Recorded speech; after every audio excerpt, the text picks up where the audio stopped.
Hello दोस्तों, नमस्ते। इस वीडियो में राजस्थान से संबंधित कुछ महत्वपूर्ण जानकारी प्राप्त करेंगे।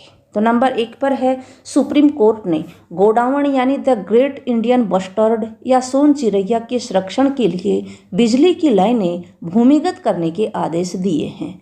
मरु क्षेत्र में सर्वाधिक संख्या में होने से यह राजस्थान का राज्य पक्षी है और गुजरात, महाराष्ट्र, मध्य प्रदेश, आंध्र प्रदेश और कर्नाटक में भी पाया जाता है। भारी वजन होने से गोडावण ज़्यादा दूर नहीं उड़ सकता। अपनी चाल और खानपान से राजसी यह पक्षी सुबह शाम ही भोजन करता है। स्वभाव से यह शर्मीला होता है। प्रतापगढ़ और बांसवाड़ा के मध्य भाग में 56 गांव समूह स्थित होने से इसे 56 का मैदान भी कहते हैं। माही नदी का प्रवाह क्षेत्र होने से मध्य माही बेसिन भी कहा जाता है।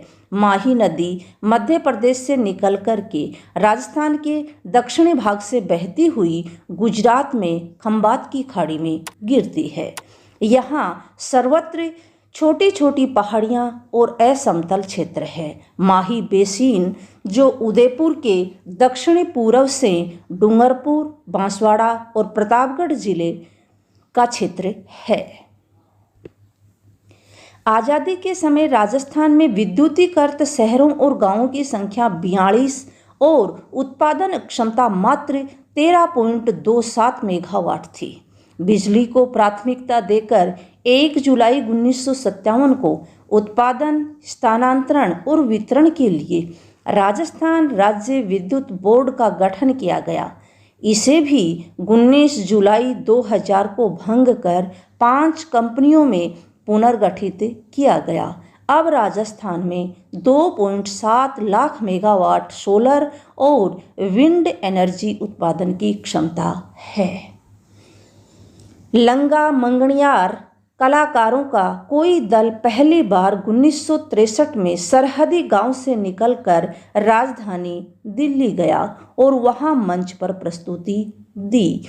तो लंगा मंगणियार जो कलाकार हैं वह रेगिस्तानी क्षेत्र में निवास करते हैं। इनका जो प्रमुख क्षेत्र है वो राजस्थान में बाड़मेर और जैसलमेर तथा पाकिस्तान का सिंध प्रांत में ये रहते हैं। जो लोक कलाकार हैं और यहाँ से ये निकले 1963 में अपनी लोक कला को प्रदर्शित करने के लिए। इनके जो वाद्य यंत्र हैं वो हैं कामायचा और खड़ताल। और इनकी लोक कलाओं को प्रसिद्धि दिलाने में महत्वपूर्ण योगदान जो है वो है कोमल कोठारी का। राजस्थानी लोक कला संगीत के संरक्षक कोमल कोठारी के प्रयास से इन कलाकारों को अंतर्राष्ट्रीय ख्याति मिली।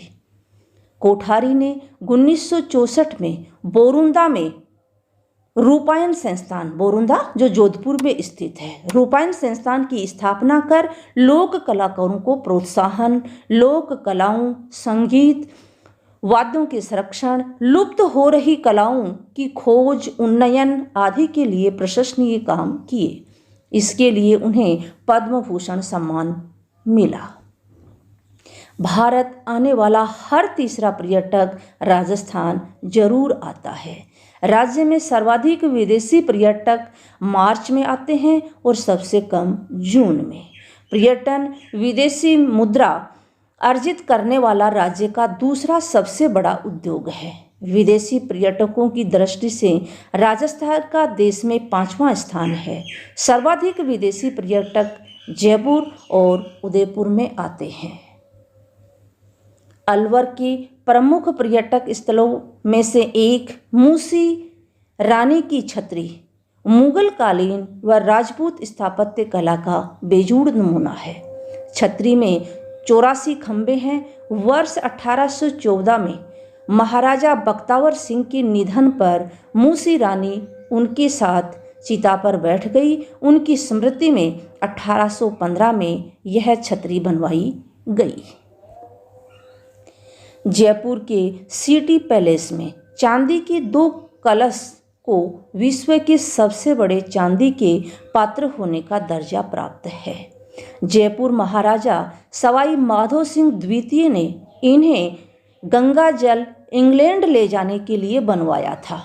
वर्ष 1902 में एडवर्ड सप्तम के राज तिलक समारोह में इन नायाब चांदी के कलश में गंगा जल भर कर ले गए। इन्हें इंग्लैंड ले जाने के लिए ओलंपिया नामक पानी का जहाज किराए पर लिया गया था।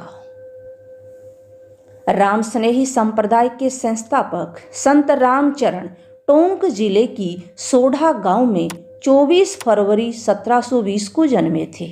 वह 31 वर्ष की आयु में स्वप्न में दिखाई गए महात्मा की खोज में निकल पड़े। मेवाड़ के दांतड़ा में उन्हें महात्मा स्वामी कृपाराम मिले, जिन्होंने दीक्षा देकर रामचरण नाम रखा। रामचरण ने 17 वर्ष तक गुफा में घोर तपस्या कर कई वाणियों की रचना की, अपने सिद्धांतों का प्रतिपादन किया, राम स्नेही संप्रदाय का प्रवर्तन किया। इन्होंने नोबेल पुरस्कार विजेता डॉक्टर सीवी रमन, अजमेर के सम्राट पृथ्वीराज चौहान के राजकीय महाविद्यालय में कुछ समय अध्यापन कर चुके हैं। यहाँ के पीजी कॉलेज में डॉक्टर रमन की प्रतिमा भी लगी है।